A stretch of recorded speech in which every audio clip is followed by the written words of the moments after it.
I took the late night shuttle all the time. It was just another part of my normal schedule. I was a nursing major at CU Boulder, and my schedule was brutal. Labs, clinicals, endless hours of studying. By the time I left the library most nights, the campus was dead quiet, and the shuttle was the safest, easiest way back to my dorm. It was never packed, usually just a few exhausted students like me, earbuds in, heads down. That night, though, I was the only passenger. It was late, past 1 a.m., and I was drained. My backpack felt heavier than it usually did, my brain foggy from cramming for an anatomy exam. When I climbed onto the bus, I barely looked at the driver, just mumbled a tired "hey" before taking my usual seat a few rows behind him. The shuttle doors hissed shut, and we pulled away from the curb.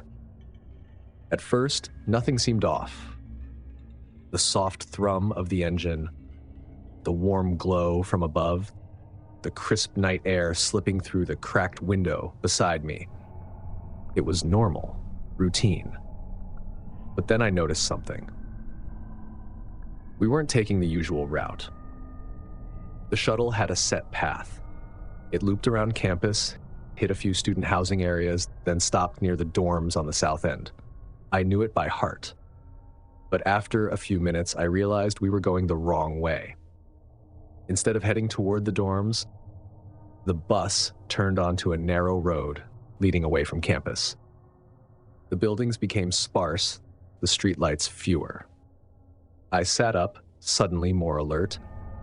Maybe the driver was taking a detour? Construction? I looked at him. He didn't look concerned. He was an older guy, maybe in his 50s, with thinning gray hair and a stiff, upright posture. His uniform was standard. Black polo, ID badge clipped to his pocket. But something about the way he was sitting, hands tight on the wheel, eyes locked straight ahead, made my stomach clench. I leaned forward slightly. Excuse me?" He didn't react. I tried again, louder. "Hey, this isn't the right way." Still nothing. He just kept driving. My fingers curled around the strap of my backpack. I told myself to stay calm. Maybe he didn't hear me. Maybe he was on autopilot, half asleep at the wheel. But then he turned onto an even smaller road. No streetlights, no houses, just trees.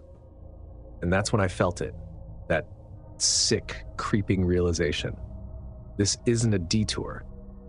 This isn't a mistake. I gripped the armrest of my seat, pulse starting to pound in my ears. Okay, don't panic. I reached for my phone, fingers shaking. No service. My stomach twisted. My dorm was back the other way. There were no student housing areas out here. I stood up. "Hey, where are we going?" The driver finally reacted. He smiled. Not the kind of smile that makes you relax. A weird, tight-lipped grin. Then, without saying a word, he reached for something on the dashboard. Click. The doors locked. Panic hit me. I grabbed the seat in front of me. "Why did you lock the doors?" No answer. "Where the hell are we going?" Still nothing. The bus slowed. I looked out the window. We were surrounded by thick trees now. No buildings, no roads, just dense forest stretching into darkness. That's when he put the bus in park and stood up. My body locked up. The doors were locked. The windows wouldn't open enough for me to squeeze through. I backed away, clutching my backpack like a shield. The driver stepped into the aisle. Slow, focused. His smile never dropped. "You shouldn't be out so late." His voice was calm, flat, like we were having a normal conversation. I didn't answer. I was scanning for an exit. Anything. Could I break a window? Fight him? He took another step closer. I bolted. I lunged for the emergency exit at the back, slammed my hand against the handle. Nothing. Locked. The driver sighed. "You shouldn't." I grabbed my backpack and threw it. It hit him hard in the chest, knocking him back just enough for me to sprint past him. I reached the front of the bus, fumbling for the lock on the doors. His footsteps pounded behind me. I yanked the handle. Shit! Then, headlights. For a split second, I thought I was imagining it. But no, a car was coming down the road. The driver froze. His expression shifted. Like, suddenly, I wasn't supposed to be here. Like, I was ruining something. I slammed my fist against the window, screaming, "Help!" The approaching car slowed. The driver hesitated. Then, with no warning, he unlocked the doors and shoved me out. I hit the ground hard, skin scraping against the pavement. My bag spilled beside me, the contents scattering across the road.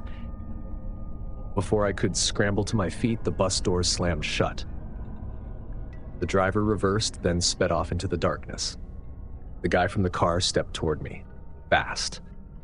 I hesitated. The driver was huge, big, bearded, covered in tattoos, and probably in his mid-30s. The kind of guy that made my brain scream danger before I could even process what I was seeing. But I was trapped. For a split second, I thought about running. My brain was still wired for escape, and this guy, this hulking guy, was moving right at me. But then I saw his face, furious. Not at me, at the bus driver. He looked at me, then at the bus disappearing down the road. And instead of reaching for me, he reached into his jacket pocket, pulled out his phone, and started writing something down. "The license plate," he said. His voice was firm and dead serious. I stared at him, still frozen on the ground. I was panting, barely able to catch my breath. "You okay?" I didn't know how to answer that. "Did you know him?" I shook my head. "No." His jaw clenched. "Come on. We're going to the police." Everything in me said, never get into a stranger's car. But I was already looking around, realizing there was nowhere else to go. No streetlights, no sidewalks, just endless trees, and a road that stretched into blackness. I grabbed my bag, scrambled to my feet, and climbed into his passenger seat, hands trembling. The entire ride, he kept his eyes locked on the road. No small talk, no weird questions, just driving. And I sat there, clutching my phone, heart hammering, waiting for the moment this would turn bad. It never did. When we reached the police station, he parked, killed the engine, and got out, just like that. Like he actually meant to take me there. He walked inside with me, gave his statement, even showed the officers the plate number and shuttle ID he'd written down. The bus driver wasn't just some random creep. He was an employee of the campus shuttle service. I filed my report. My hands wouldn't stop shaking as I wrote down everything I could remember. The guy stayed with me the whole time. When the officers asked if I needed a ride back, he spoke up first. "I'll take her." They looked at him, looked at me. "You okay with that?" I felt my throat tighten, but I nodded anyway. I don't even know why I trusted him. Maybe because I had no choice. Maybe because if he'd wanted to hurt me, he already had plenty of chances. He dropped me off at the campus security office, made sure I had people around me, and then just left. I never saw him again. No way to thank him, no way to even find out who he was. But I think about him all the time. That stranger, that big, scary-looking guy who saved me without asking for anything in return. He was an angel to me. And because of him, That bus driver was fired, arrested. Turns out, this wasn't his first complaint. It was just the first time they could prove it. And yet, none of that made me feel safer. Because he knew. He knew where I went to school. He knew where my dorm was. And if that man had really been waiting for someone, what happens when he decides to come back?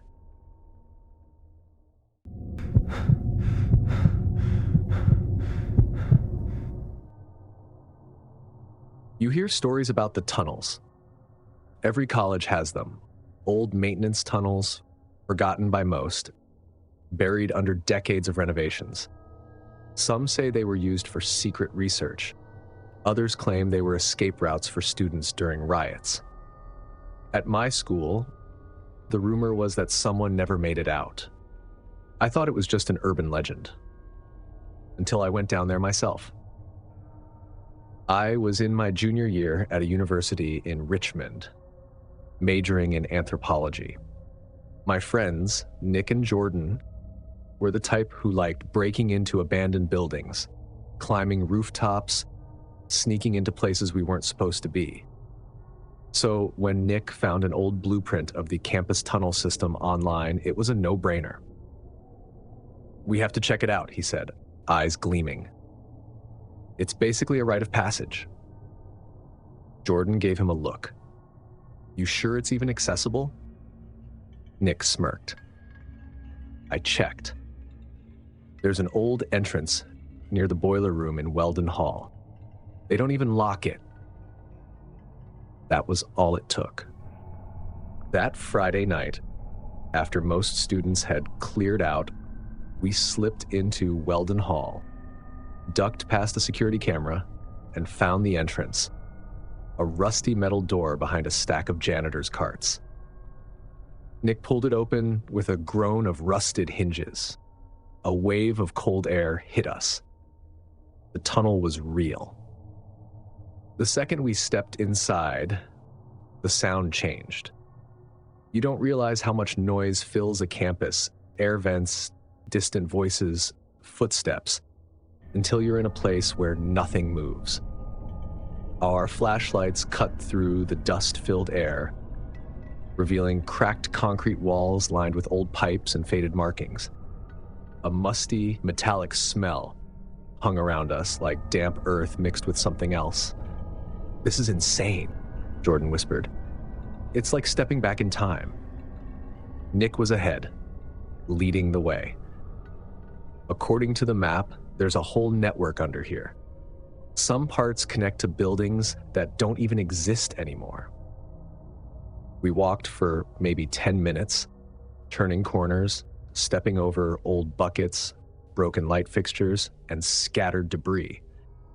At one point, I noticed graffiti carved into the walls. Not spray paint, but deep, jagged scratches. It didn't look like something students would do. More like claw marks. Somewhere near the third turn, we hit a junction where the tunnel split in two. "Left or right?" Nick asked. Jordan looked uneasy. "We should head back soon." Nick rolled his eyes.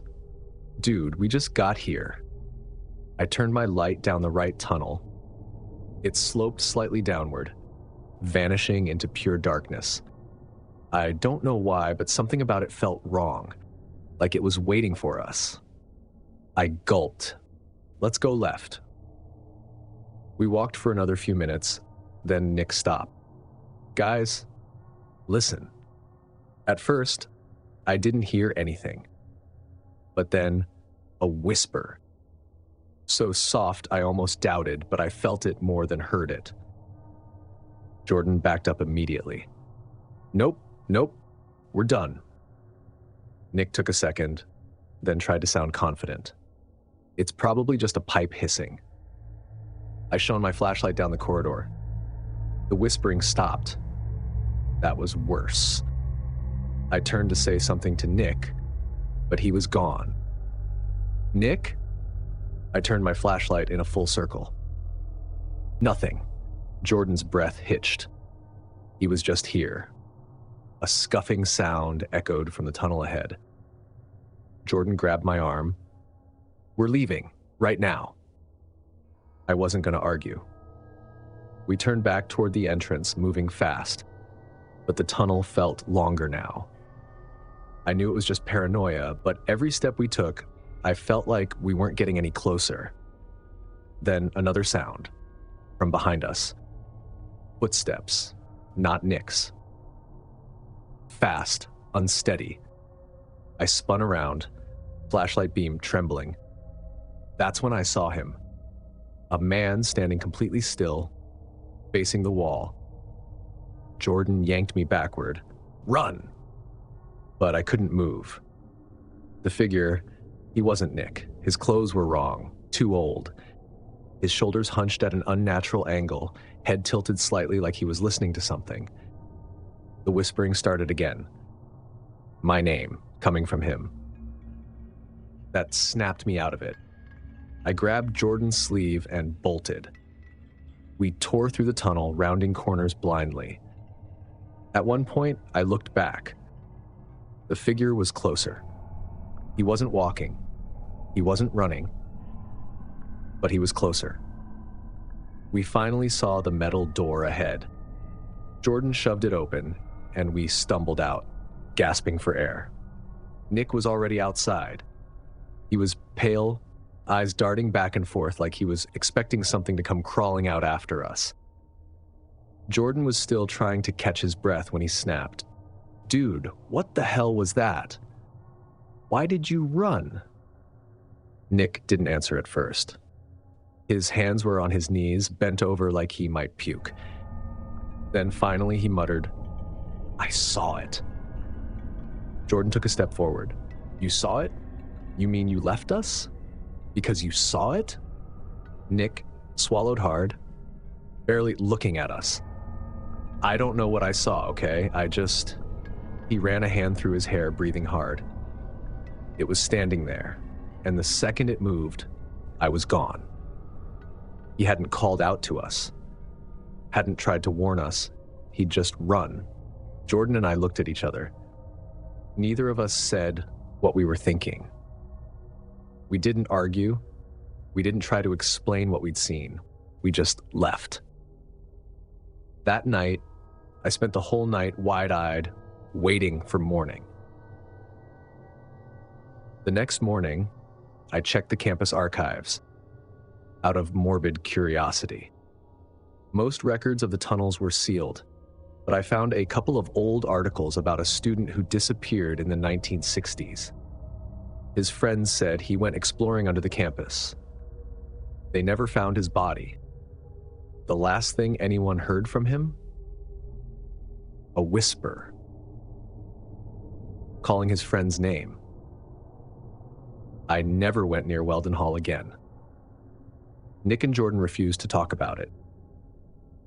But sometimes when I walk alone at night, I swear I hear it, that faint, distant whisper, calling my name. And I know deep down that whatever was in those tunnels never left. It's still down there.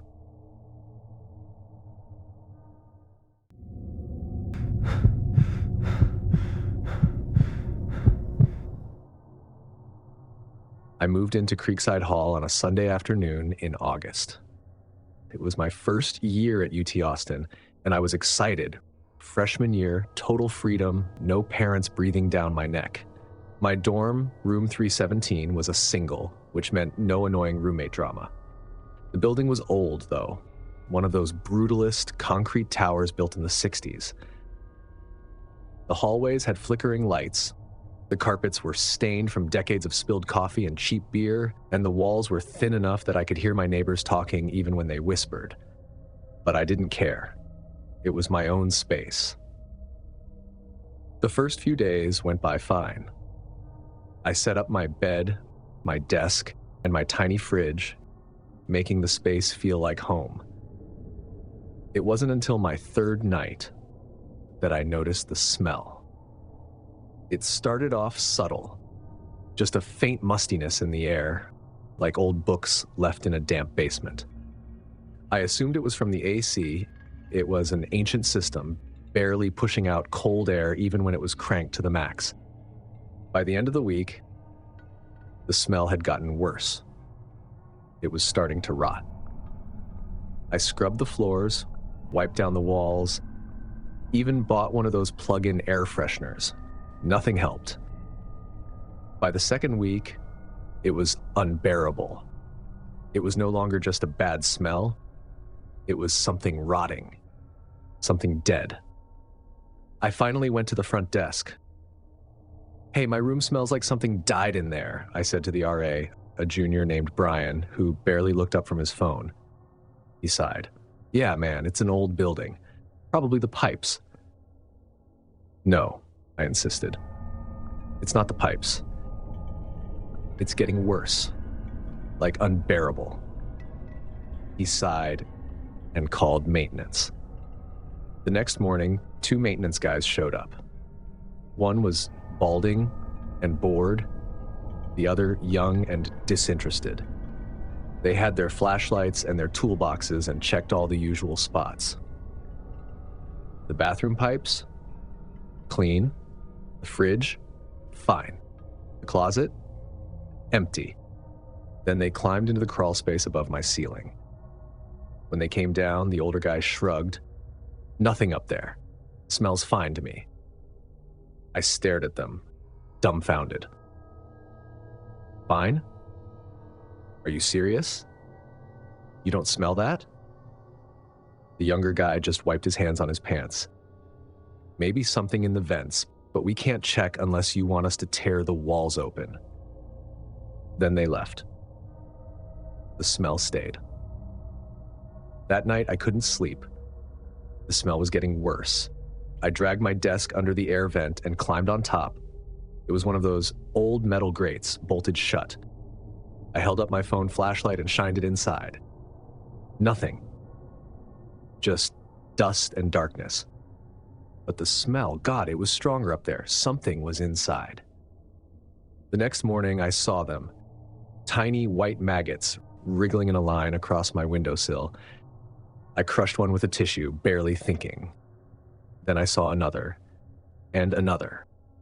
A whole trail of them, leading to the vent.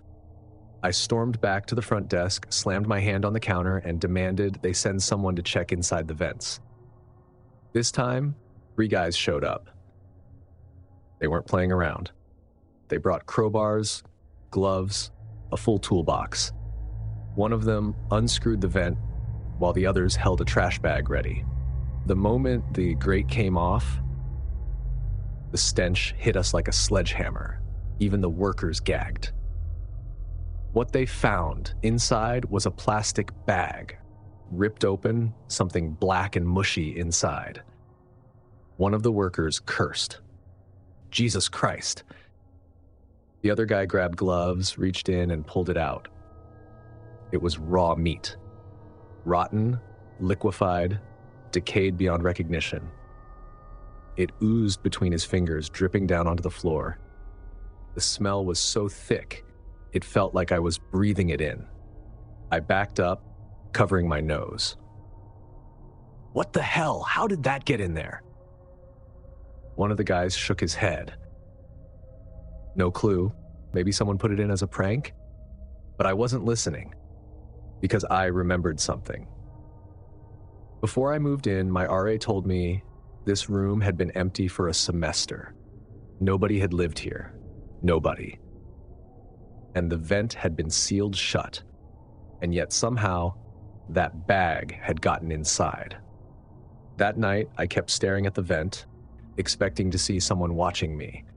Because now, I had bigger questions. Who put that meat in the vent? When? And why, after weeks of suffering through that smell, did I never hear a single fly? Because that meat had been rotting for weeks. But there were no flies, just maggots. And they weren't crawling out of the vent. They were coming from inside the walls. I demanded a room change. No arguments, no debates. The RA barely even asked why. I moved out the next day. I still don't know who or what put that meat in the vent. Was it just a prank? Or was it meant for someone else? I guess I'll never know.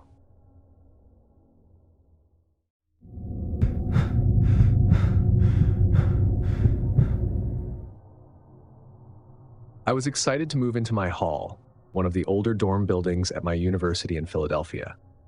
It had character, brick walls, massive windows, and an eerie history of urban legends passed down by students. It was fall 2021, my sophomore year, and for the first time, I had a single room. The first few weeks were normal. Classes were intense. My roommate from freshman year had moved off campus, and I enjoyed the newfound privacy. Until the knocking started. It happened at exactly 2 a.m. on a Tuesday night. 3 slow knocks. Knock, knock, knock. I was half asleep, groggy, but I got up and checked the peephole. The dim hallway lights illuminated a figure just standing there. A tall guy, early 20s, smiling. "Can I help you?" I mumbled through the door. He didn't say anything, just stared, with that creepy grin. After a moment, he turned and walked away. I didn't think much of it, just another weird dorm thing. But it happened again the next night, and the night after that, always at 2 a.m. By the 4th night, I was on edge. Why was he doing this? This time, I just watched through the peephole. He knocked, stood there for about a minute, and then walked off. Slow, deliberate, as if he knew I was watching. I started leaving my desk lamp on at night, hoping the light would deter him. But it didn't matter. Every single night, without fail, the knocks would come. 3 times. Never more, never less. The next morning, I casually asked my hallmates, "Hey, does anyone know the RA for this floor? He keeps knocking on my door late at night." A girl named Tara frowned. "Our RA is a woman, and she doesn't do rounds that late." That stopped me in my tracks. No, I mean the guy, the tall one with dark hair, always smiling? Tara shook her head. "There's no male RA in this hall." I laughed it off, pretending it was no big deal. But that night, when 2 a.m. came, I was too scared to check the peephole. I lay in bed, holding my breath, waiting for the knock. It still came. Knock, knock, knock. By the next morning, I'd had enough. I went straight to the front desk. "The RA on my floor keeps knocking on my door at 2 a.m., I said. "Can you tell him to stop?" The receptionist, a senior named Greg, stared at me. "Which RA?" "I don't know his name. Tall, dark hair, always smiling." Greg's face went pale. "We don't have a male RA in this building. We haven't since last semester." "What?" My hands went clammy. "But he's been knocking at my door all week." Greg grabbed his laptop and checked the records. After a long pause, he looked back up at me. The only male RA who fits that description was transferred out last year. My mouth went dry. Then, who the hell is knocking on my door? That night, I sat by my door, phone in hand, waiting. At 1:58 a.m., my heart was pounding. The hallway outside was silent. The dim, yellow light from the wall sconces barely reached under my door. 1:59 a.m., I clutched the baseball bat I bought that afternoon. 2 a.m., the knocks came. Knock, knock, knock. I didn't move. Then, I heard it. The doorknob jiggled. My breath caught in my throat. The handle turned slowly. I lunged forward and slammed the deadbolt. Silence. then footsteps walking away. By morning, I went straight to campus security. They took me seriously when I mentioned the doorknob turning. They checked the dorm's security footage. What they found made my skin crawl. The camera caught him, a tall man in a hoodie, standing outside my door at 2 a.m. sharp. I stared at the footage, my mind spinning. Then campus security did one more check. Just to be sure, they searched the records of the former RA, the one Greg had said was transferred, and they found something disturbing. Before his transfer, he had reported losing his master key. Campus security immediately replaced the locks and put out a report. But the guy, they never found him. The police never found him. And the university assured me he would never step foot on campus again. That night, lying in my newly secured dorm, a realization crept into my mind, slowly turning my stomach. If he had a master key, how many times had he actually been inside my room? How many times had I slept, completely unaware that he might have been standing right there, watching? Had he walked around my room, touched my things? Had he stood over my bed just waiting until I stirred in my sleep? I shuddered at the thought. It was all too easy to imagine him standing just inches from my face, his eerie grin lingering in the dark. I slept with the lights on after that. The RA was never seen on campus again. But late at night, when it's dead silent, I can't stop thinking. How many times did he stand over my bed? How many times did I sleep through it? I should have felt relieved after I moved out of that dorm. But even now, in a new dorm, sometimes I wake up with my heart racing, sure that something pulled me from my sleep. And I don't know if it's real or if I'm just remembering. If these stories made you double check your dorm locks, hit that like button and share this video with a friend who needs a reminder to stay alert.